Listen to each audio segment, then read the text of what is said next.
Well, thank you. That's okay. Incoming, Car coming incoming, down the road. incoming. Car Straight coming ahead, down the straight road. ahead. And All the right. ambulance straight ahead. Shoot it. Shoot, shoot, shoot. Fire, fire. Oh yeah, he's down. Let's go check it out. Unless Okay, there's he's anybody in the down. back of that. Everyone in, everyone in. Yeah, someone. What? All that ambulance is gone. I think I shredded. Oh man, he just got destroyed. He's tuna now. What is going on, everybody? It's Lazevo here, and that was a little intro kind of event, exciting whatever that happened in this Arma 2 Wasteland mod that has been my most recent addiction for the past, I don't know, 3-4 days or whatever. It's really fun, unbelievably awesome, kind of like DayZ, but a little bit of different. I wanted to show you guys a little bit what this is all about as another van pulls up and gets shredded. I'll give you kind of a backdrop of what's going on here. I want to talk about the game, kind of introduce you guys to it. So the first thing is I saw this game on a Gold Glove video. He's one of the guys, YouTubers I follow, the bigger YouTubers, and he recently started playing this game. I also noticed White Boy's got a video out on it, so some of the big YouTubers have been playing it.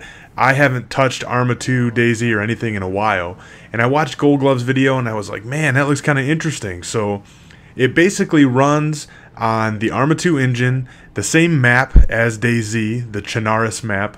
I guess there's other maps too, but I typically only play on this one just because I know it and I think it's a pretty good map.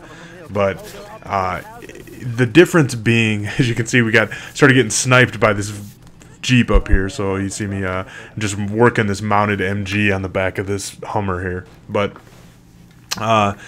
basically it works on the same engine, and the game mechanics are a little bit different though. There's no zombies, there's nothing like that around.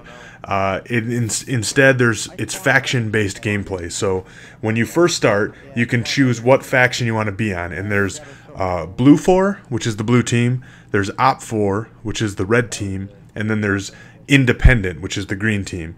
And there's advantages and disadvantages to each. Obviously, if you're pairing up on the Blue 4 or Op 4 teams, you're gonna have teammates, you're gonna have help, you're gonna have a group of people that really can't kill you. It does tolerate a little bit of friendly fire, but if you do too much of it, you're gonna get kicked, you're gonna get banned, kind of like in a hardcore Call of Duty match for you Call of Duty fans. It's very similar to that. If you choose to be independent, that means you can kill anyone. You can kill any independent. You can kill anyone on Blue 4 or Op 4.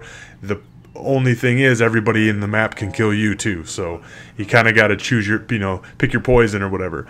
But once you choose your faction, you can then choose a class. And now there is class-based. There's a class-based system to this.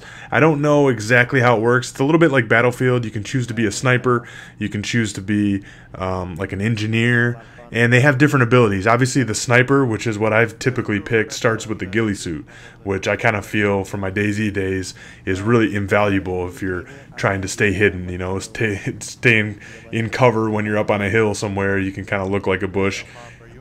And I think that is a pretty good tool. It actually comes into play later in a clip in this video. Engineers can fix and repair vehicles, that kind of thing. So you kind of pick your class, then you jump into the game. Now when you spawn, you got two options. You can choose to spawn at any town that is occupied by your team and your team only. So basically if your town essentially, or if your team essentially controls a town, you can then spawn into it.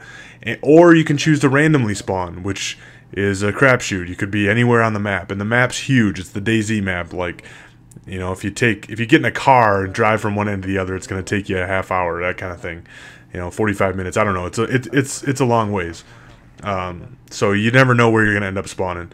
But it's good to find some teammates, which is one of the things I like about this game, is you can jump in solo and there's people communicating either in the text in the lower left or in the side channel, which is basically each team's private channel. So if you're communicating in the side channel and you're on the Blue 4 team, for example, only the Blue 4 guys can hear you. And that allows you to kind of coordinate things. You can start to work together, which is what I'm doing here in this video. I'm rolling with a team of people that I just met, literally by spawning in and just opening up my mic on the side channel and saying, hey, where you at? So we're rolling in a little mini convoy here. I'm riding the gunner. There's another dude driving. This is a Hummer that we're in, I believe. And You can see my other dudes are identified by the little red squares above them. One guy's driving. We heard one of our teammates was in trouble by this firehouse, so we rolled up and we were going to try and help him out. Now, there's a bunch of different vehicles. That's one of the cool things about this game is it's entirely, I don't want to say vehicle-based, but the vehicles play a huge role because unlike DayZ where you go into buildings to find your loot and your weapons and whatever, you can see this guy he started sniping at our vehicle. I thought I had him in that bush and he got me.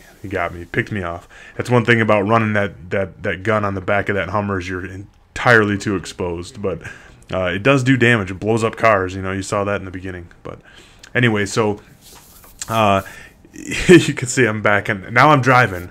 I found myself my own Hummer. I'm driving, and I'm going back to kind of try and rescue my teammates here. I'm just kind of going to talk about the video as I talk about the game. But so once you find your teammates and your squad, you can kind of start to formulate a plan. It's an open world, so there's really nothing you have to do. You could run off on your own and be a lone wolf if you wanted to.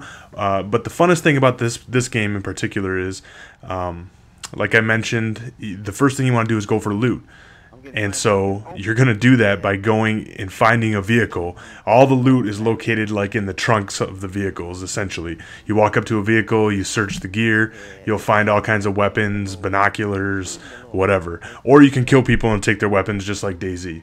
There's a little bit different. There's no backpack system like in DayZ. You basically have a primary slot, you have a secondary slot, and you have a slot for any kind of rocket or rocket launchers.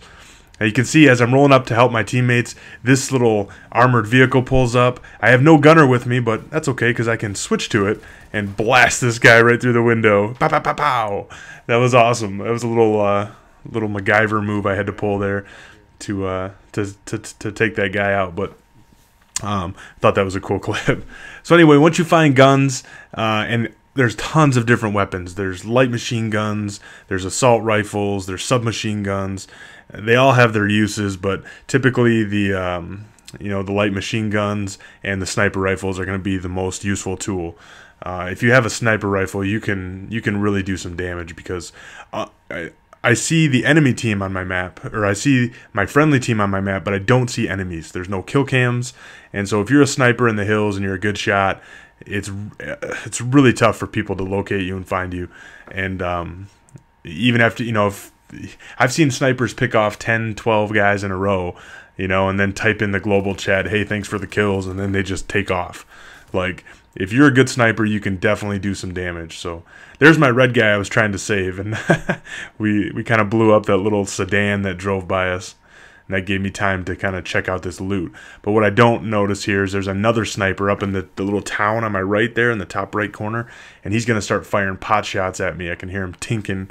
You can hear there's a distinct sound when they hit close to you. It's like ding, ding, ding, ding, ding. And so that makes it interesting.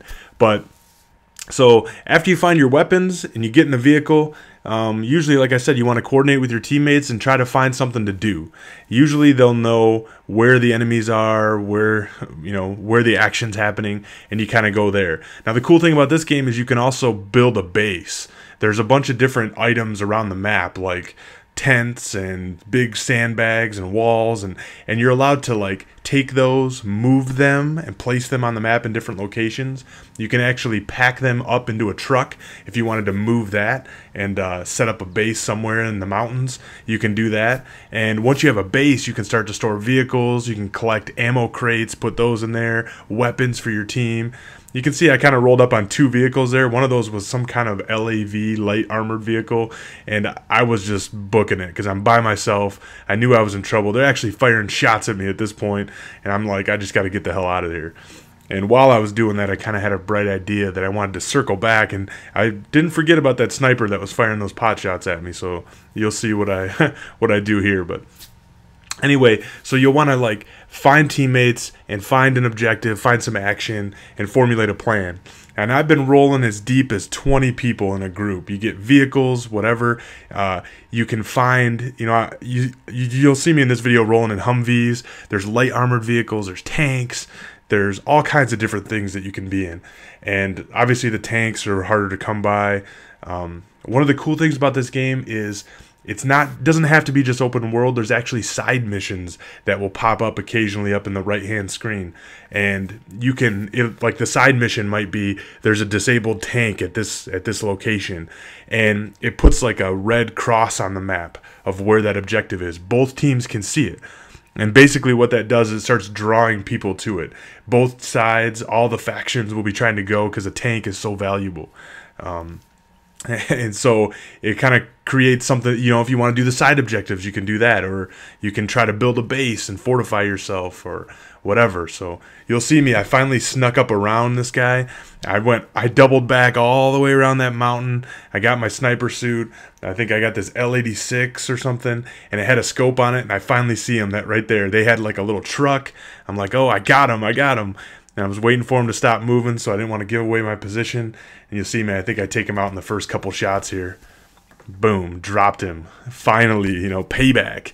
But that's what's cool about this game is there's a lot of strategy, and it doesn't, you know, like I said, if there's a sniper in the hills, it takes some thought on how you're going to take him out. But I'm having an absolute blast with this game. If you guys have Arma 2, I definitely recommend you check it out. It's free if you have Arma 2. It's called Wasteland. It's a really cool mod. I'm a noob at it, but you can see I'm learning as I go along. I'm really enjoying myself. It's a nice break from COD, and I wanted to show you guys. So that's it for now. Stay tuned for more from me. Thanks a lot, guys.